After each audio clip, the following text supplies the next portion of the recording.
as well, so there is real potential here for this one to go the distance. Obviously, two very contrasting styles. MIBR coming in with a more LATAM play style, as we would expect, a little bit more explosive, a bit more risk-taking potentially. G2 through the qualifiers we did see play quite slowly, really, just taking the time. The time to first kill was quite often up towards 2 minutes. Not something that we're always too familiar with seeing from G2, but just a little bit slower, a little bit more methodical than MIBR, so it's going to be an interesting clash of styles. It could be like hot water meeting cold at this point. And that can often result in an explosion if you're not careful. You're absolutely right in saying that the G2 are renowned for being this slightly more slower controlling team.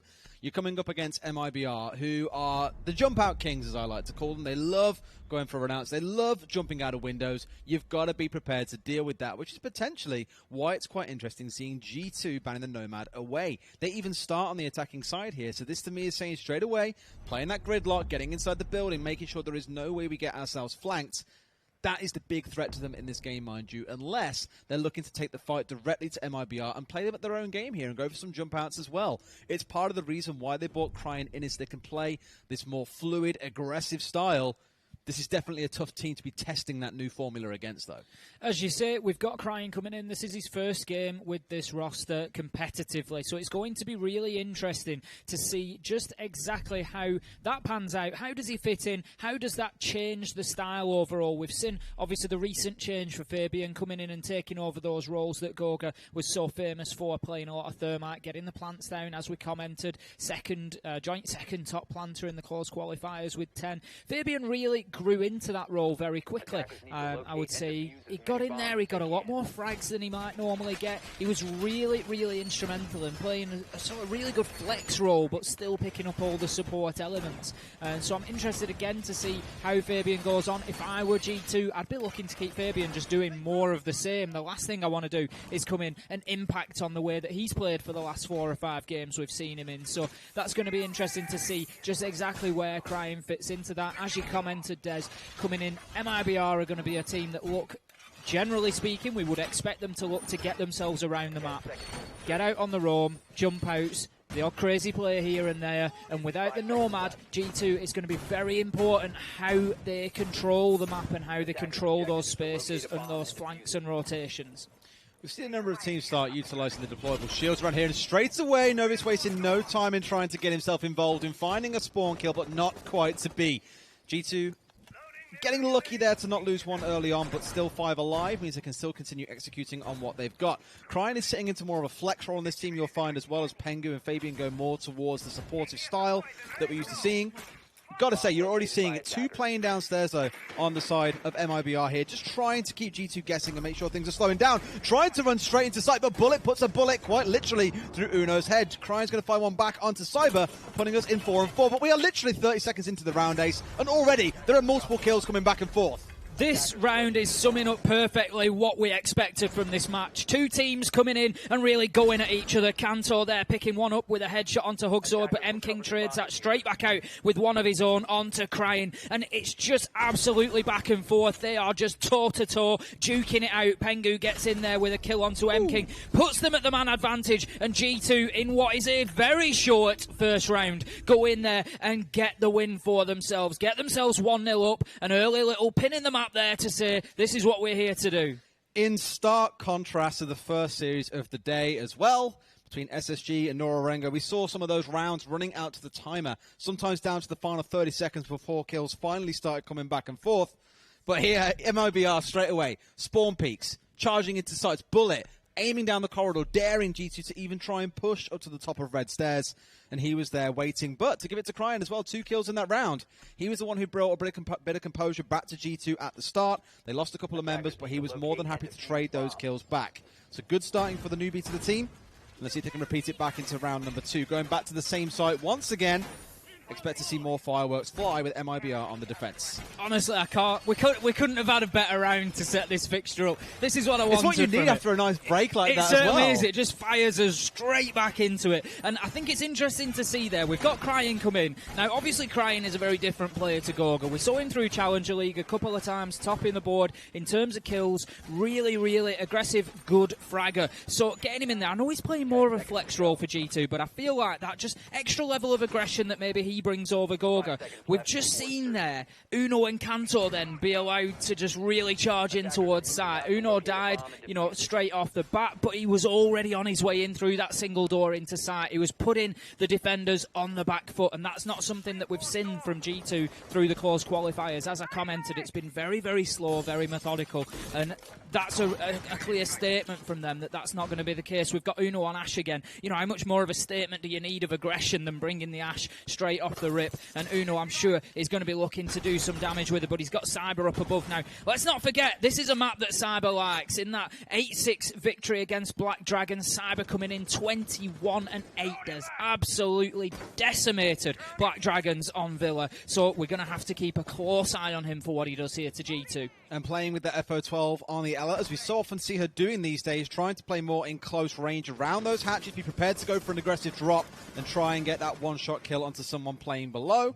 But also, of course, more good for the transformative efforts as well. Kanto going to find the opening kill onto Novus, predicts correctly at that push coming up Astronomy Stairs.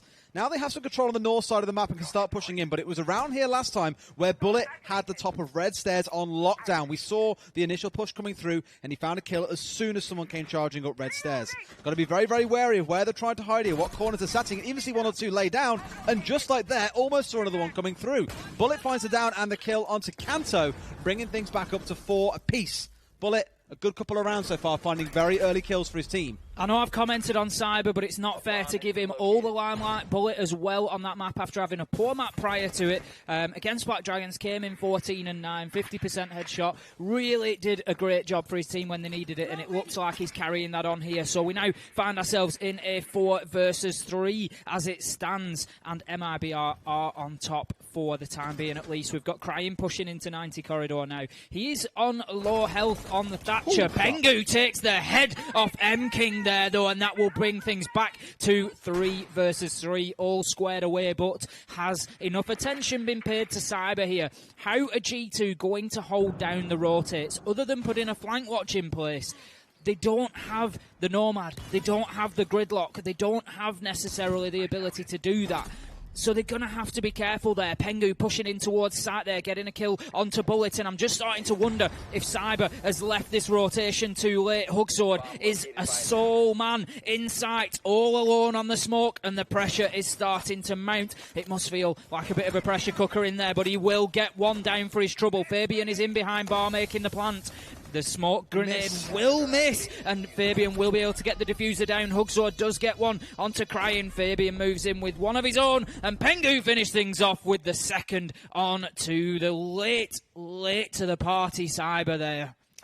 FO12 not going to do you much good unless people are holding corners, and you know it's the Ella left alive. You know it's a case of just not hugging close to doorways and not giving her a chance to pop off with that shotgun.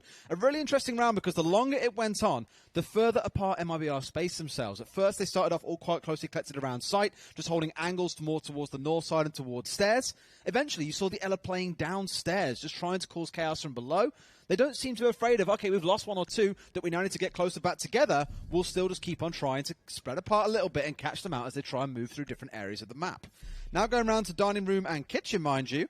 I imagine so it's a pretty fair call, avoiding trophy altogether.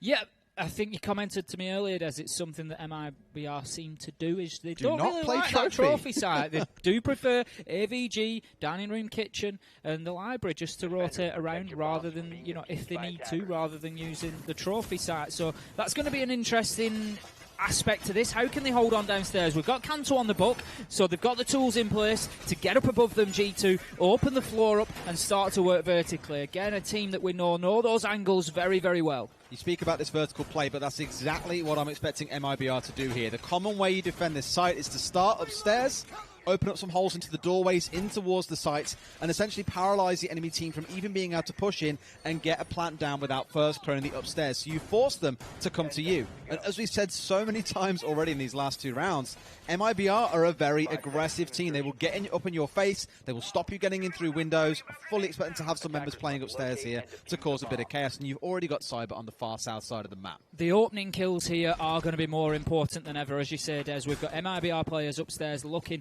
for that vertical control, that vertical hold. If G2 can carry this aggression that we've seen in the first 2 rounds, push themselves into that top floor quickly and pick up the entry frags, that's the important thing. They have to go in and win those gunfights. If they can achieve that, then that could really open this round up, because what you're going to find is a minute and a half left on the clock, only 2 members of MIBR left in sight, and vertical control for G2, and that's going to be very difficult then for those players to handle. But it all depends how G2 go about this roam clear, how effective they are, and how quickly they can pick up those top floor players.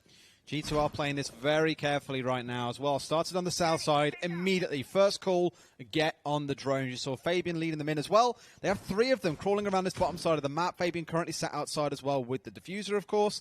Just trying to find where these members of MIBR are. They still don't know where all 5 of them are. And that makes it so risky to push against a team which is looking to get up behind you and bring down 1 or 2 before you can really get a plant on the go. So probably the slowest of the rounds that we've had so far. Admittedly, it is a less common sight. Of course, the upstairs 2 are the main ones. If we go in towards the other side, then playing towards Library, that's when things will get even more interesting as well. We surely couldn't continue at that breakneck speed that we've seen from the first 2 rounds. Des, we'd have done all 3 maps in about half an hour at that rate. We've currently got Cyber and Uno just above and below each other. Do they know that the other one is there? It doesn't look like they do at the moment, otherwise I would have expected a challenge. But in comes the drone from Pengu there, and the call-out has surely gone through to Uno, who is now pushing up those red stairs to try and apply some pressure to Cyber, who has, for the time being at least, moved away. We still have Bullet upstairs now. I'm getting a little bit concerned for G2. We're starting to open walls, we're starting to push towards site, and there are still roamers in play here. And they're losing drones without any kind of kills following through. We've seen 2 or 3 go down now as well. Pengu's the second to go, Fabian earlier on. They're losing that intel and the control that they had at the start of the round, yet have nothing to show for their efforts. We're down to 50 seconds on the clock, and this is where MIBR can really shine. They thrive in chaos, trying to find one. It's going to be an instant trade coming through, though, as Uno will go down to Cyber. Cyber also picking him up in response.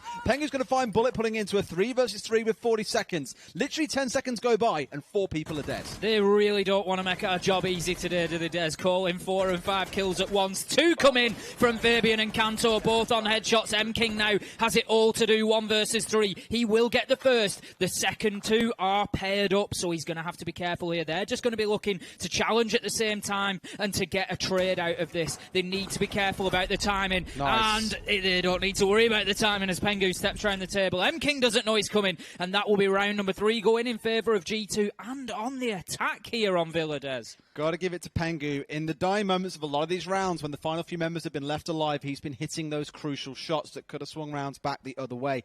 What's perhaps most impressive is Villa, as we all know, is ridiculously defender-sided. I believe it's the 3rd highest win rate when it comes to defender advantage in Pro League Season 10. The fact they are 3 rounds up on the attack speaks volumes. These guys are coordinated, they're comfortable. Even against a team that is trying to pull all the crazy stuff that MIBR are doing so far, they're still playing the game their way and not letting them get themselves pulled into a frag fest that isn't in their control. I don't want to say it too soon, but are we seeing more of the G2 that we are familiar with? You know, that we've seen come and win at the Invitationals, that we've seen dominate the scene for so long. Are we seeing certainly harking back towards that? They really are very dominant here. No matter what MIBR are trying to do, whether it's the upstairs roam, whether it's playing on site, they're just shutting them down at the minute.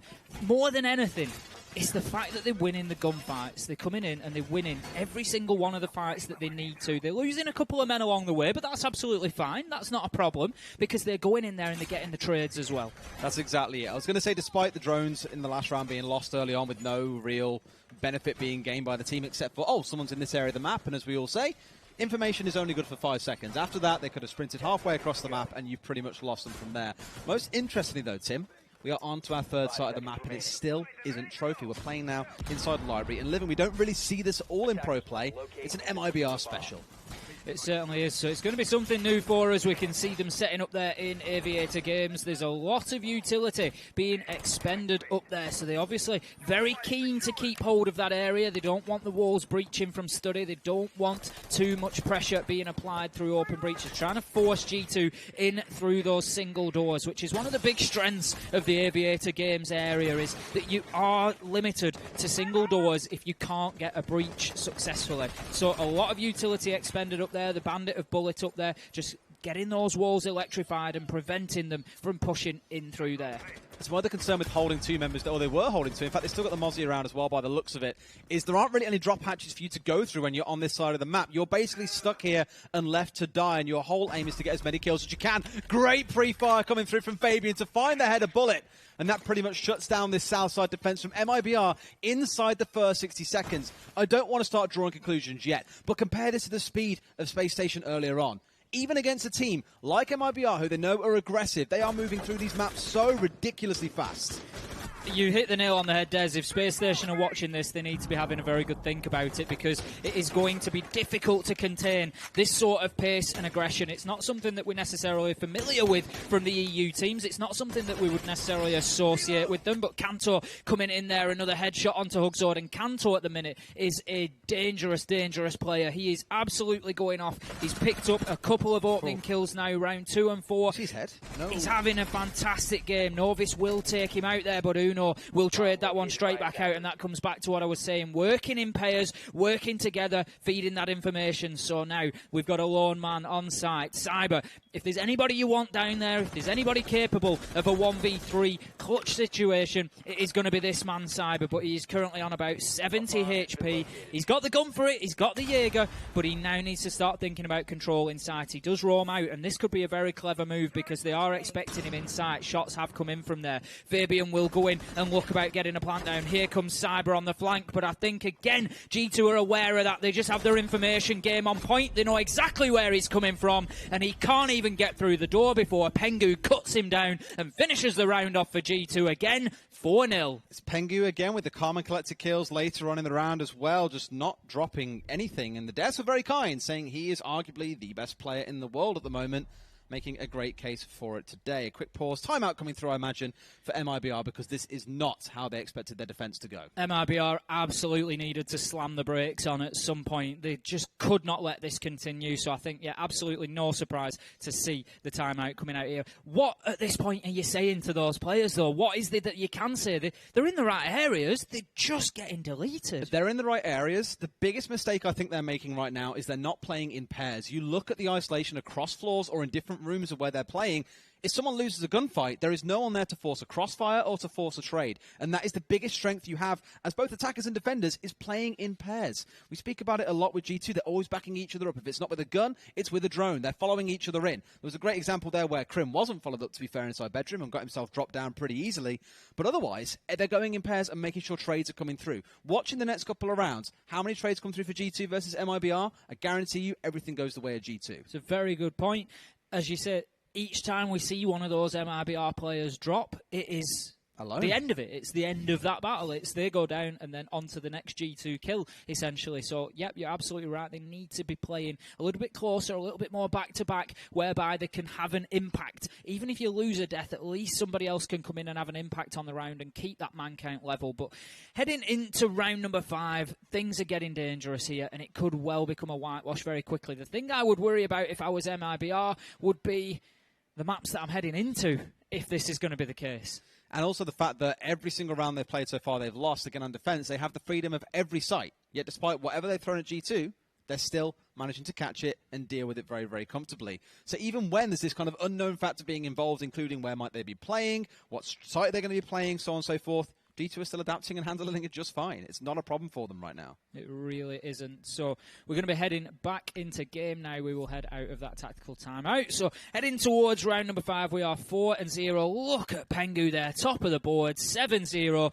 He's been arguably the best player in the world for a long time. It sort of ebbs and flows. Obviously, you look at the Japan Major, you'd have to look at somebody like Citizen and say that he stakes a real claim towards that title. I don't think in Siege, it's not the sort of game that you can ever just level it out as they are the best individual player in the world. There's always going to be a top 5, I would say, at least, whereby, you know, there's arguments for everybody in there. But I think when you look at consistency, when you look at length of time spent in that top 5, Pengu has got to be the head and shoulders stand out from there above any other player who's played in Siege. So once again, Novus is doing exactly what he did back last time they played this site and reinforcing on the downstairs. I believe that's because they're trying to play with C4s from below. Last time didn't really play out that way for them, and the biggest threat to them this time around is Crying going across onto that Jackal. If you're playing downstairs on this Valkyrie here and looking to get a C4 from below, you know damn well sure with how much you're running around in this setup phase, he's going to find you. Last time around, they had a really good potential to get a spawn kill. Fabian slowing down a bit there, potentially just in case as well. No one playing at that door, though. MIBR withdrawing a little bit now and trying to dial it back in. I say that, and Bullet tries to make it happen, but Kanto is ready on that window and brings him down before he can do anything. There is one message to be received here, and that is G2 are ready to play. From the second they are stepping foot out of spawn, they're ready to play. And they're looking at every window, they're looking at every peak. Uno coming in with a kill onto Novice as well. And the problem is they're making themselves unpredictable as well. So he's just in a challenge now on the red stairs. He's going to dip away from that for the time being and let Cyber have his moment. But I'm sure they will come back together at some point in the near future. I think G2 are just... they're so unpredictable. It's like a couple of times they've come in and just gone straight to site. They've left the roamers out in the cold. I commented Cyber came back to site very, very late. And they've just left them out in the cold and dealt with them that way. We've also seen in the last couple of rounds that they've dealt with them head on. And they've just gone to where the roamers are, got the challenges, got the trades, got the kills, and pushed them out of the map that way. So... unpredictable. You can't necessarily say, right, let's actually cut the roam game back because G2 aren't really playing at that game, because sometimes they are, but they're winning however they do it. You can see as well how G2 has still got a couple of members playing on the outside of the map, or at least towards the very outside. I thought Kanto nearly got himself out there, but nope, still just about alive. A minute and a half into the round, they've got 2 dead. What's their answer? Push an aggressive 5 versus 3 and take trades? No. Back on the drones, find out where they are, act on that intel. 2 of them playing inside Vault, and half of this floor has been deleted from below, I believe, by Uno. So they'll have a good idea of what's going on right now. They can play from below if they want to make use of those grenades. You can even see the Maestros playing in behind bar. G2 will know this. They'll have had those drones in. They'll know where these final 3 members are. Now it's a case of setting up those angles and going for those trades. There is nothing else for you to worry about. And Maestro now is in a very, very deadly spot where he's got firing coming in from 90, firing coming in from studded door. Needs to be so wary of these angles being set up. What I like is that even now, as you said, as G2 are still focused on the objective, they know getting the diffuser down wins it. Cyber coming in with a huge 2k for his team. M-King 1 for himself before being traded out by Crying, and that now leaves us in a 2 versus 1, a position that G2 have been very good at winning so far on this map. Will this be levelled up by Hugzord? He needs to try and break this down into 1v1s, but it looks like Fabian's just got himself into sight now. He can start thinking about a plant. The hard pings are coming out. He's not sure. He's bouncing one side of the wall to the other. Ooh. And the shots come through into the vault there, taking the head off Hugzord. And that will be round number 5 in favour of G2. Now, we're from the UK. We're naturally big Na'Vi fanboys, right? We speak about Kenny and Nello all the time as support players and their fragging capability. Look when they were at the Pro League finals when Nello got into a 1 versus 4 on coastline and turned it round against Wildcard. You need support players who can frag. Who are you sticking here in the supporting positions? Pengu, who's top of the kill scoreboard as we saw, and Fabian is landing shots like that. What more can you ask for from a supportive duo to play this style of being able to be the last 2 men left alive, and even in some cases not even the last 2 left alive, but be able to frag out? That's exactly what they're doing. But Kanto, got to give him huge props. I did not even know that angle existed on Villa. When he climbed up on the little shed outside, saw straight through in towards the site and caught Bullet.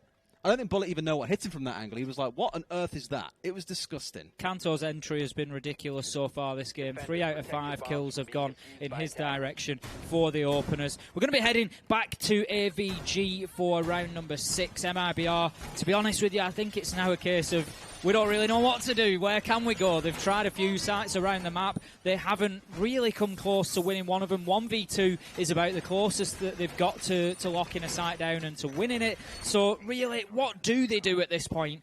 We've got Vigil in there. I don't think that's a bad idea. Try and keep yourself off the drones, as you've commented. G2 have been having a very successful roam game, feeding plenty of information back in. We've seen it being reacted to well as well. So M-King might just be able to have a little bit of joy there, but 82% of people are probably looking pretty happy at the minute, Des, there on the Strafe app. Actually, this is obviously G2's map pick, with it being Villa, them being on attack to start things off. I still think if you stood here yesterday and said to me, we will go to Villa, G2 will start an attack against MIBR, and they will go 6-0. If, of course, they win this round, I would have gone, ha, on Villa, are you joking me? Maybe on something like Coastline I can understand, but Villa, that's just how solid they're looking right now. It's beautiful to see that they are really retaining that form that we all renown G2 for more than anything else. It really is a joy to watch at the minute. 5-0 in favour of G2 coming in here to round 6, as you said, Des. Very unexpected. MIBR really need to get themselves around on the board here, otherwise things are just going to run away with them. Cyber making an early challenge there in towards, but will take damage again, down to about 50 health now, and he will come in to challenge again and finally finish that kill onto Uno. Pengu with one of his own onto Hugsword, and now that leaves us in a 4 versus 4. Cyber is down, so effectively a 4 versus 3. We can see Kanto coming in, taking M-King off the board, and again, this round is as explosive as many of the previous that we've seen. Bullet with a kill of his own onto Crying, and a Nitro onto Kanto. So Bullet, one of those players that I did pick out from the previous Villa fixture that we've seen MIBR on there. We know how capable he is on this map, and he's using the angles, he's using his map knowledge to the best of his ability to pick up that Nitro kill, but Fabian will end the party for him in round 6, and that now leaves us in a 2 versus 2. Cyber down on 20 health though, and there is a big job here to be done for MIBR. It's good that you managed to get the Jaeger back up, but neither of you are on site right now. They do find Pengu with that pick, mind you, though, and there we go. The first round coming across to MIBR, maybe too little too late with it being your final defensive round, and we'll now switch sides. G2 get to go on the defense, and if Villa is anything to go by historically, we all know how these next few rounds go, Tim. We certainly do. I think this is the thing. It's all well and good thinking MIBR have got around. They should have had at least 4 on that half. Yeah. Really, on Villa, you need to be coming out of your defensive half. 4-2 at the minimum. Get G2 with the way they're playing at the minute onto the defence. That's a scary prospect here on Villa, because I can tell you now what's going to happen. Kanto, Jaeger, roaming around this map is going to prove an absolute nuisance unless MIBR can shut him down. I'm not sure how they're going to do that, because he just looks confident at the minute. And not only that, you shut him down, you've still got Crying, you've still got Uno to deal with. You've still got the whole lineup to deal with. And that's before you get anywhere near sight. It's a pretty terrifying prospect facing off against G2 in their current iteration. That's 6 pick away from the Ela. Assumed it would be on the shotgun the same way MIBR played it, but nope, Uno goes over to playing on the Pulse instead. So I fully expect here you're probably going to see the Bandit playing downstairs with the Pulse, maybe the Valkyrie as well, using the intel they can collect through study, just to deny MIBR, not even have to take gunfights against them. Just be more than willing to say, you know what, C4 kills from below, sounds good to me, man, but let's see how they play the Roman game. That's the big thing I've been looking forward to seeing with G2, is with the change for Crying coming in, him being the flex for them, they can afford to send so many members on the roam if they want to and really take control of maps like we see so many other teams doing in Pro League. G2 playing for a lot of control over the north side of the map here. We can see a lot of utility being expended out towards trophy and statuary. That means it's not on the AVG side, but the map is quite shallow on the AVG side. If MIBR choose to approach this from the south balcony, which it looks like they are, you're straight into study, straight onto site. So it is a very shallow area. There's not much room there to sort of operate and to get yourselves comfortable in. You can easily be cut down from a red stairs or 90 corridor flank, so that's something they're going to have to be very, very careful of. As it is, G2 looking to just extend themselves a bit further out into the map. Novice coming in with a good kill onto Pengu there. That's going to be an important one. We've already commented on Pengu's performance so far, so taking one of those top fraggers off the board is a great start for MIBR. Are we going to see a bizarre day here, Des, where Villa is attacker-sided? Just not a map I'd ever expect to see anyone describing as attacker-sided, but the C4s haven't yet started being thrown by G2, so give it good time here. I think they're waiting to find them pushing into the right spots before they make anything happen. Doing the usual, getting it open up here with the Habana as well, so you can see your way through into the second site. There's the first C4 coming out. Uno finding 1 kill. In fact, not even seeing the C4 come out for the Valkyrie because the deployable shield is in play instead. Kanto's going to find the head of Cyber, so now we find ourselves in a numbers advantage for G2. 4 versus 3, and only half the round down. This is going to get difficult if drones are going to be lost, if information cannot be fed back. G2 largely in sight now, and I think happy to just fall back and just hold on to things as we are. We can see all 3 players in or around sight, and then Kanto just out in the 90 corridor, so not a million miles away again. He's going to be looking to peek this angle potentially, but he just needs to be careful because Bullet knows that he's there, and he's just lining up the shot from the Zafir there. He's just holding that flank watch, and this is something that I was commenting on when I said that the map is quite shallow. If a player is allowed to push down that 90 corridor whilst you're operating in study, that can be 2 or 3 kills and good night very quickly. Kanto doesn't need to move here though. All he needs to do is just sit and wide watch this angle for when someone starts moving through the door, and you'll see that getting made. They know the other side of it's been opened up, but you've got Uno playing around here on the pulse. The cardiac sensor exists if he wants to play close. Not that it matters, he goes for a double, finds himself a triple in this round as he turns that one round. Bullet gets a kill, but Kanto swings out after being oh so patient. And G2 with another strong round find themselves at match points on Villa, 6-1, and their round is defensive. That, for me, is something a little bit different from G2. That patience from Kanto is not necessarily something we're used to seeing. Let's, be honest. He's an amazing fragger, but he loves to go and knock a barricade out. He loves a peek. He loves to get into the mix and get into the action. So to hold that 90 corridor there without challenging the angle onto Bullet, which was probably certain death, maybe a player like Kanto gets round there and gets the flick headshot, but it's not going to be an easy one to say the least. But he did exactly what his team needed and just held himself back until the right moment. And when that call came out from Uno that he's just hit 2 of them, he knows that at that point Bullet has to move because Bullet now is pinched. He gets a call that Uno is coming through study. He's got Kanto at the top of 90 and he knows he has to react to one or the other. Uno is the one showing aggression, so he pivots towards that side. Kanto pops out. Bang. Good night. Great plays from Uno and Kanto. It's exactly what we said back in the defensive half for MIBR. There are no trades coming through. No one playing as a duo. Kanto literally, like you say, just sat there, waited patiently for someone to go, oh, he's looking at me, he's going for a gunfight. All Kanto had to do was swing out. Again, brilliant communication and coordination from G2. But for MIBR, this potentially is lights out to Villa. Again, G2's map picks are maybe not the end of the world, but the next map is Clubhouse. And if I didn't want to take G2 or 220 maps in particular, Clubhouse would probably be on my list. Yeah, it's a very popular map at the minute. All the teams just know it so well. The one thing that I would say that Clubhouse has got going for MIBR is so often it comes down to those last 15, 20-second gunfights, the big bloodbaths at the end, and that is where a LATAM team could really benefit. That's that aggressive sort of play, the gunfights that you'd expect them to be winning. We can see Fabian coming in with a nice nitro toss to start things off there, and that's another opening kill going in the direction of G2. The Kobe as well, straight outside, down the stairs. At this point, if I were G2, I'd just start shooting through barricades. Let's be honest. Just pop shots through barricades. You're probably going to hit something because that just seems to be the way that this map has gone. I'm always conscious. I don't want to, appear too biased towards G2, but it really is difficult to pick up on anything else in this map other than how dominant they've been. Ace, honestly, I don't think anyone is ever going to accuse you of being biased when they've won 5 rounds on the attack. But let's see if they can win at the second defensive round and close this map out nice and early. This would be a great map to watch back later, by the way, as well, just to see how this aggression played out and how G2 handled it so well. Again, a lot of it came down to the trades, but it's always good to watch things in retrospect as well and understand those. Cyber currently on the downstairs, so not really too worried about the upstairs yet, more trying to play this clearing game. In fact, most of the members currently on the downstairs, as you can see. But of course, Villa has got this often forgotten about third floor in the basement. Uno's playing down there right now. They knew this control would be coming through, and they know exactly where they are. Pings can come through here to let his team know where they're playing, and they can start looking to act on that and get kills from above.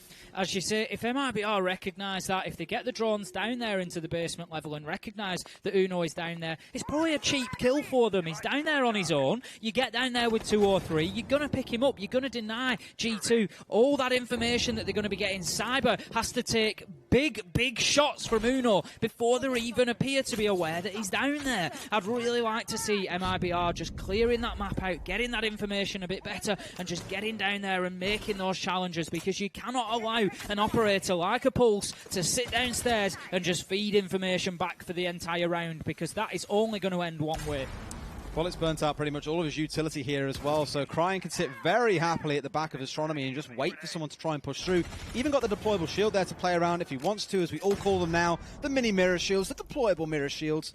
More than enough visibility for everyone. Fabian with a great swing out as well. We'll catch M-King, bringing them down 2 members. 5 versus 3. We've seen MIBR go for a bit of a fight back. G2, in comparison, was straight on the drones at this point in one of their rounds, making sure they knew exactly where everyone was, despite being ahead on numbers. A nice shot comes from Kanto down on red stairs. That'll bring down Cyber. 5 versus 2, 5 versus 1. Is this going to be the perfect flush to end things out with a flawless round? Bullets that's entirely alone inside a bathroom here. He will find one. It won't be quite flawless, but either way, you can almost call that a flawless performance from G2 as they take Villa 7-1. The thing is, name me a player on G2, Des, that hasn't been involved in that victory in a major way. Everybody has just gone crazy there. They've all gone off. They've all contributed.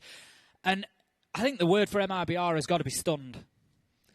I think you could argue many of us are. There were critics coming into this saying, oh, why Crime? Why are you bringing him in? Like, it's a step down from Goga. It's going to make G2 not as strong or as solid as they were before.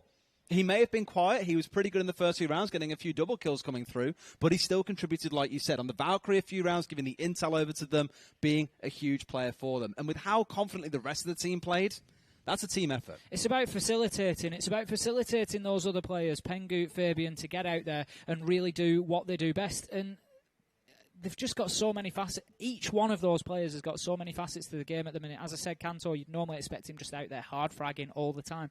Not today. Just hanging back when necessary. Just playing the time game and just playing the objective game. I'm just amazed how fast that game was done and over. I thought going to Villa, I was like, lots of little rooms for MIBR to be hiding in. Lots of spots downstairs. They can cause chaos, as we so often see. I thought you might get to enjoy my shirt for longer. Yeah, maybe. Yeah, I mean, you're going to enjoy it now, just a little bit now. It was just bizarre. Truly bizarre. There's going to be more of the same to come, I think. Yeah, I'm honestly still stunned. Yeah, I think we are going to a short break, though, so we will jump into that. And when we get back, map number 2 will be on the way.